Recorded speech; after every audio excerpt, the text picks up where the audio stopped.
Start करते हैं। Example 29 हमें क्या दे रखा है, the sum of 3 number is 6। अगर 3 नंबर को हम ऐड करते हैं तो हमारे पास क्या आ जाता है, 6 आ जाता है।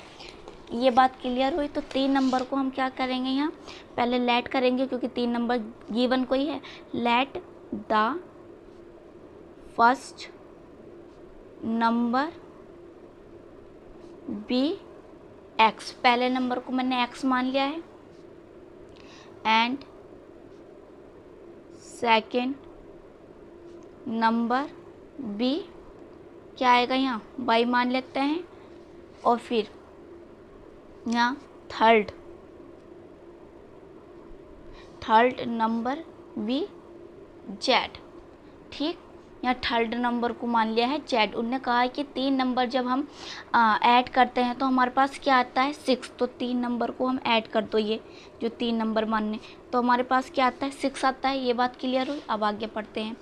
If we multiply third number by 3, अगर हम थर्ड नंबर की मल्टीप्लाई कर दे 3 से एंड ऐड सेकेंड नंबर, और ऐड कर दे सेकेंड नंबर को, हमारे पास क्या मिल जाता है, 11 मिल जाता है।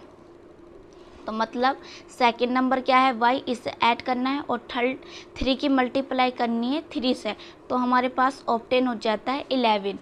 ठीक, उसके बाद हमें दे दिया कि by adding first and third number we get double second number. अगर हम फर्स्ट और थर्ड नंबर कहा है, एडिंग फर्स्ट और थर्ड नंबर, थर्ड क्या है, फर्स्ट ये है और थर्ड ये है, इसे ऐड कर रहे हैं तो जो सेकंड नंबर है वो डबल हो रहा है। तो डबल का मतलब 1 और 1 2, ये 1 और 1 है तो क्या आएगा, 2 आएगा। और इधर प्लस में है तो इधर किस में आएगा, हमारा माइनस में आएगा। अब मैं इसे ऐसे लिख सकती हूँ, -2y plus z equal to 0। Clear हुई बात। तो हमारे पास ये क्या बन गई, एक इक्वेशन ये बनी है, एक इक्वेशन ये बनी है और एक इक्वेशन ये बनी है। तो यहाँ जो हमारे पास क्या हो गई, अब इक्वेशन बन गई। अब हमें क्या करना है, यहाँ मैट्रिक्स फाइंड करना है। तो हम यहाँ मैट्रिक्स फाइंड करेंगे अब। ठीक, तो लेट कर लेते हैं इसे, हम एक एक को लेट करके लेके चल रहे हैं।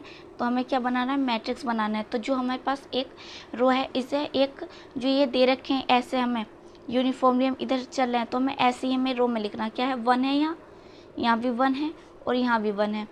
यहाँ क्या है, x है, तो यहाँ x नहीं है तो हम क्या लिख लेते थे, 1 लिख लेते थे। पर यहाँ ऐसे नहीं है, अगर x नहीं है तो हमारे पास क्या आएगा, 0 आएगा। y है 1, z है हमारे पास 3। अब x क्या है 1, z जो है x जो है 1 है और y जो है 2y है और प्लस के 1 है।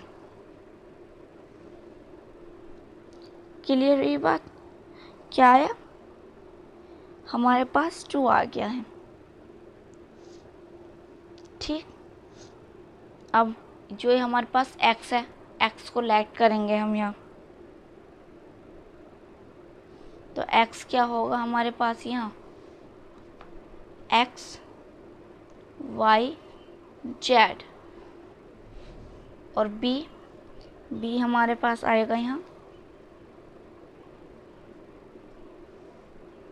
b आएगा 6 11 और ये है 0। तो ये हमारे पास आ गया है b।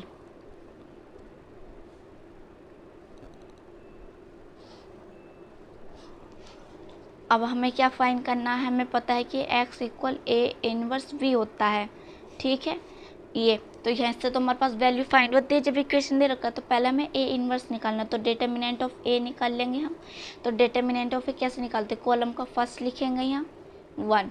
अब फर्स्ट रो और फर्स्ट कॉलम पे हम चल जाते हैं। तो 1 की मल्टीप्लाई करेंगे 1 से तो 1, बीच में होता माइनस, और 3 की मल्टीप्लाई करेंगे -2 से तो क्या आएगा, -6 आएगा, बीच में होता -1 रखेंगे यहाँ। ठीक, फर्स्ट रो और सेकंड कॉलम पे हम चल गए। तो क्या आएगा, 0 की मल्टीप्लाई करेंगे 1 से तो 0, बीच में होता माइनस, और 3 की मल्टीप्लाई करेंगे 1 से तो क्या आएगा 3। थर्ड नंबर पर आता है +1 रखेंगे एज इट इज़, ये थर्ड कॉलम का फर्स्ट एलिमेंट। फर्स्ट और थर्ड पर चल गए, 0 की मल्टीप्लाई -2 से करेंगे 0, बीच में होता माइनस, और 1 की मल्टीप्लाई करेंगे 1 से तो हमारे पास क्या आएगा, 1 आएगा। अब इसे सॉल्व करो, 1 और क्या आएगा, -6 -1 और ये है -3। +1 और यह -1, तो यहाँ क्या आएगा 6 और 1 7, 7 के मल्टीप्लाई करेंगे तो क्या आएगा 1 से 7, माइनस माइनस प्लस होके 3 आएगा, -1 आएगा। तो हमारे पास यहाँ से क्या फाइंड होगा, सब्ट्रैक्ट कर दो यहाँ, तो क्या आएगा +2 और 7 में 2 ऐड करेंगे तो हमारे पास क्या आएगा 9 आएगा, 9 आएगा। तो इज़ नॉट इक्वल टू 0, ये 0 के इक्वल नहीं है तो ये एग्जिट करेगा।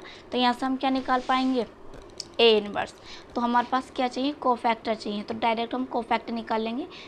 आपने अगर मैं एग्जाम्पल 28 देखा होगा तो मैंने सीधा कोफैक्टर निकाला है, बस वहाँ अगर ओड आ रहा है तो जो हमारे पास आंसर आता है उसका अपोजिट आएगा, मतलब जैसे साइन चेंज करेंगे। यहाँ देखते हैं, जैसे A11 निकालना है तो फर्स्ट रो है और फर्स्ट ही कॉलम है, तो क्या आएगा 1 की मल्टीप्लाई 1 से होगी तो क्या आएगा हमारे पास 1 आएगा। यहाँ लिख लेते हैं, चलो 1 3 -2 1। अब यहाँ 1 की मल्टीप्लाई 1 से करेंगे तो क्या आएगा 1, बीच में क्या होता है माइनस, और 3 की मल्टीप्लाई -2 से करेंगे तो क्या आएगा -6 आएगा। अब इसे ऐड कर लेंगे 1 और 1, क्या होगा माइनस माइनस +6, तो आया 7। तो 7 को एज इट इज़ रखना है नहीं रखना है, यहाँ से पता चलेगा कॉलम से और रो से। 1 और 1 2 क्या होता है, इवन होता है। तो जब 2 इवन होता है तो इवन जो हमारा आंसर आता है उसे एज इट इज़ रखते हैं, तो ये 7 एज इट इज़ रहेगा। अब फर्स्ट रो है और सेकंड कॉलम है, फर्स्ट तो रो है सेकंड कॉलम है, तो ये क्या बच रहे हैं हमारे पास 0 1 3 1, 0 1 3 1। अब मल्टीप्लाई करो, 0 की करेंगे 1 से तो क्या आएगा 0, बीच में होता माइनस, और 1 की करेंगे 3 से तो हमारे पास क्या है -3। अब ये पता चलेगा कि -3 एज इट इज़ रखना है या नहीं रखना। तो यहाँ से 2 और 1 ऐड करेंगे, हमारे पास क्या आएगा 3 आएगा। 3 जो होता है ओड होता है, तो ओड में साइन चेंज होता है, तो ये आना था माइनस का, पर लिखेंगे यहाँ प्लस का 3 क्योंकि ये ओड है और साइन चेंज होता है। अब फर्स्ट रो है थर्ड कॉलम है, फर्स्ट रो है थर्ड कॉलम है, तो हमारे पास क्या था 0 की मल्टीप्लाई -2 से करेंगे तो 0, और बीच में होता है -1 की मल्टीप्लाई 1 से करेंगे तो हमारे पास आएगा 1, तो आया -1। तो 3 और 1 ऐड करेंगे तो हमारे पास क्या आएगा 4, 4 होता है हमारे पास इवन, तो 4 इवन है तो -1 एज इट इज़ रख देंगे, चेंज नहीं करेंगे। अब second row first column, second row first column, तो हमारे पास क्या बचा है यहाँ 1 1 -2 1, 1 की मल्टीप्लाई करेंगे 1 से तो 1, बीच में तब -2 की मल्टीप्लाई 1 से करेंगे तो -2।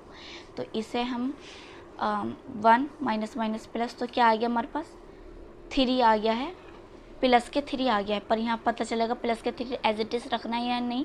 2 और 1 क्या होता है 3 ओड होता है, तो साइन चेंज होगा, तो क्या आएगा -3 आएगा।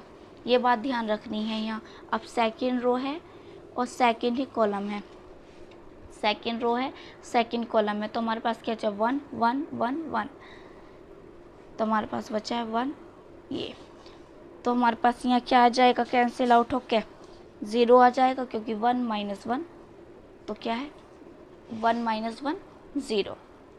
अब second row third column, second row है और थर्ड कॉलम है, तो हमारे पास यहाँ बचता है 1 1 1 -2, ठीक। अब 1 की मल्टीप्लाई -2 से करेंगे तो क्या आएगा -2, बीच में होता है -1 की मल्टीप्लाई करेंगे 1 से तो क्या है माइनस माइनस प्लस, प्लस होके माइनस के क्या है 3। अब ये देखना माइनस के 3 एज इट इज़ रखना नहीं। 2 और 3 क्या होते हैं 5, 5 क्या होता है ओड, तो ओड में क्या होता है साइन चेंज होता है, तो क्या आएगा प्लस के 3 आएगा। इवन है तो एज इट इज़ रखेंगे, ओड है तो साइन चेंज कर देंगे बस। अब third row first column, third row है फर्स्ट कॉलम है, तो 1 ये है 1 की मल्टीप्लाई 3 से करेंगे तो क्या आएगा 3, बीच में होता -1 की मल्टीप्लाई करेंगे 1 से तो क्या आएगा 1, तो क्या आया प्लस के 2 आएगा। 3 और 1 4 इवन होता है एज इट इज़ रखा।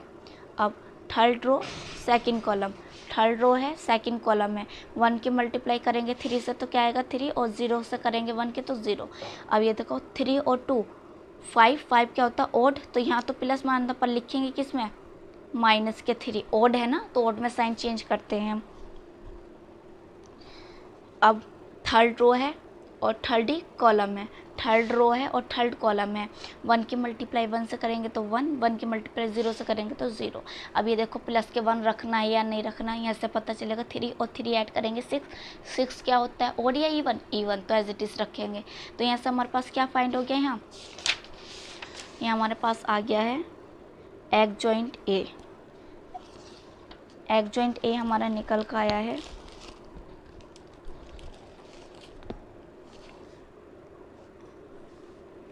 7। अब कैसे लिखेंगे, हमारे पास जो गिवन है वो किस ऑर्डर का, 3 रो है तो 3 3 चूज़ करेंगे हम यहाँ। जैसे अभी हम मैंने पिछली एग्जाम्पल में बताया कैसे, जैसे 7 3 -1, तो कॉलम में लिखते चले जाना 7 3 -1, फिर हमारे पास आएगा -3 0 3, फिर आएगा 2 -3 1। एक कॉलम में हमें लिख के चलते चले जाना है ऐसे ऐसे कॉलम में, ठीक। यहाँ से हमारे पास क्या फाइंड हो गया, अब ए इनवर्स। फॉर्मूला क्या होता है, determinant of A adjoint A. तो यहाँ हमारे पास डिटर्मिनेंट ऑफ ए जो है वो क्या है, 1/9 है, और जो हमारे पास एडजॉइंट निकल का आया है वो ये है -3 1। ये फाइंड होया है ए इनवर्स। अब यहाँ से हमें फॉर्मूला क्या है, x equal A inverse v। तो x की वैल्यू क्या है, x y z, ठीक। ए इनवर्स क्या है हमारे पास, ये है, तो ये रखो।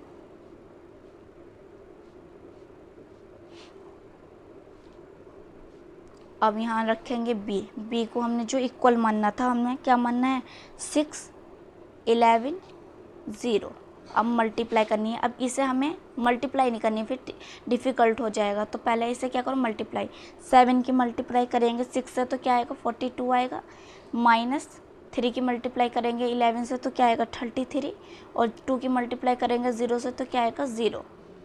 अब 3 की मल्टीप्लाई करो 6 से क्या आएगा 18, और 0 की मल्टीप्लाई करेंगे 11 से तो क्या आएगा हमारे पास 0, और -3 की मल्टीप्लाई करेंगे तो हमारे पास क्या आएगा 0। अब -1 की मल्टीप्लाई 6 से करो तो -6, और +3 की मल्टीप्लाई 11 से करेंगे तो 11, और 1 की मल्टीप्लाई करेंगे 0।